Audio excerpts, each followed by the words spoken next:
A third form of spiritual giftedness is found in a reading from John that was read today. In that gospel it says, "And I will ask God, and God will give you another advocate to be with you forever." He means the Holy Spirit, or at least that's what we think he means. It's fun, though, because the word advocate is not the one you can find in the Bible. You'd find a really cool Greek word. Here's your second foreign word for the day. Parakletos, paraclete, which sounds like the Holy Spirit until you hear that the word paraclete in Greek means someone who stands beside. Kletoparas, stands beside. When you're in court, I'm sure you've all been accused of a crime, right?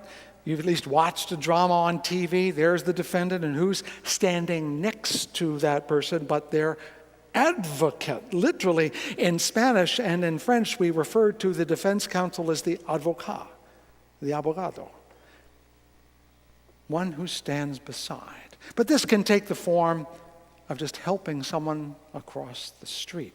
The word advocate can be a helper, comforter. Comforters and advocates are all over the place, and Lord knows we can use even more of them. If you volunteer for the Red Cross, you're advocating for someone. If you're foster parenting or you're after-school tutoring, much of the work we have done here, much of what you heard read earlier, is in the form of advocacy, of standing beside those in need, helping them through life. Comforters are less likely to be famous or to be reviled. But most of us know exactly when we need one and are grateful when we find them.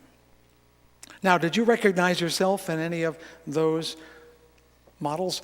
In other words, do you feel like, oh yeah, I'm more of a Nazarite, or I'm more of a prophet, or I'm more of a comforter? You may be one of them. You might be a little bit of one, a little bit of another. There could be other types. My point is that we serve best when we serve in a way that is true to who we are as well as what we do. These spiritual gifts that I've described are more about character and temperament than skills or talents. And it is our character that adds value to the wider world. Many a preacher likes a quote from Frederick Buechner, a great theologian and novelist. I've used it before, but it bears repeating. He says, "The place God calls you to is the place where your deep gladness meets the world's deep hunger." What that means is, where you are most you can do the most good. It isn't in what you do, it's in showing up. In the Holy Quran, in the surah numbered 75, it says, "The Son of Mary was no other than a messenger. Messengers like those who had passed before him." When we serve in a way that is deeply true to who we are, from our deep gladness, from our innate self, from our temperamental core, we become messengers as well, bringing truth and love and hope, no matter what we're doing.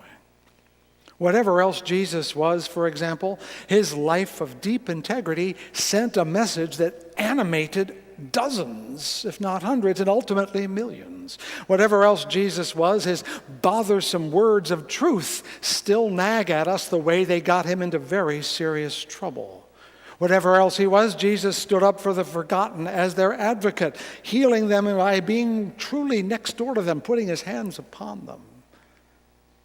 Maybe you can perceive a little bit why he is still so potent, because we can all see ourselves in that one person, in his mythic capacities to embody all of those things. And even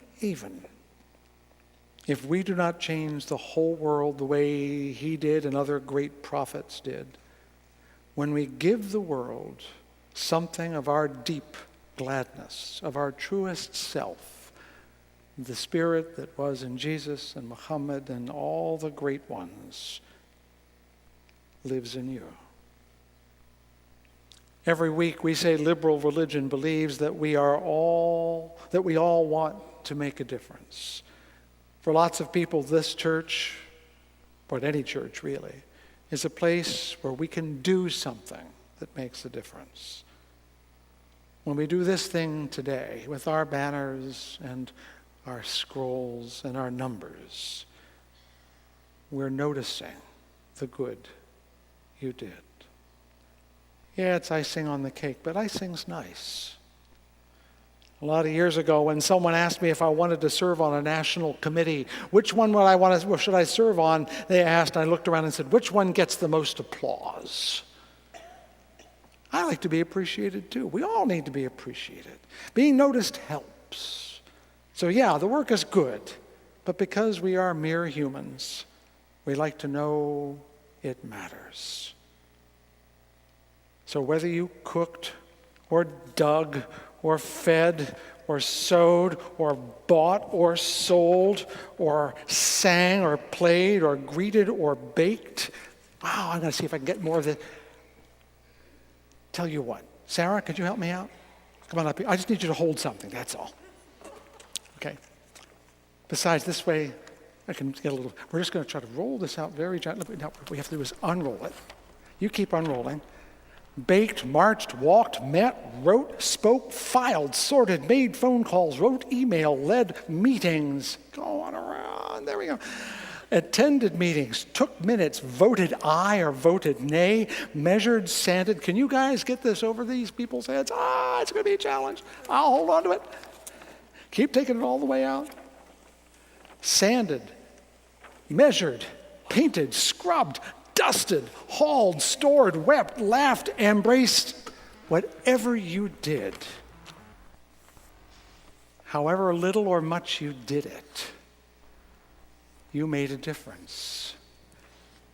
Like the rain that falls, one drop is scarcely noticed, but one drop upon one drop upon one drop, and eventually the garden is moist and the soil comes to life.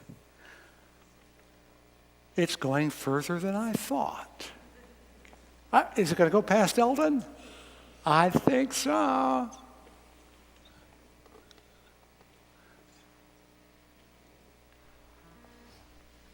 This is what you do every day. Now I'm going to get my friends.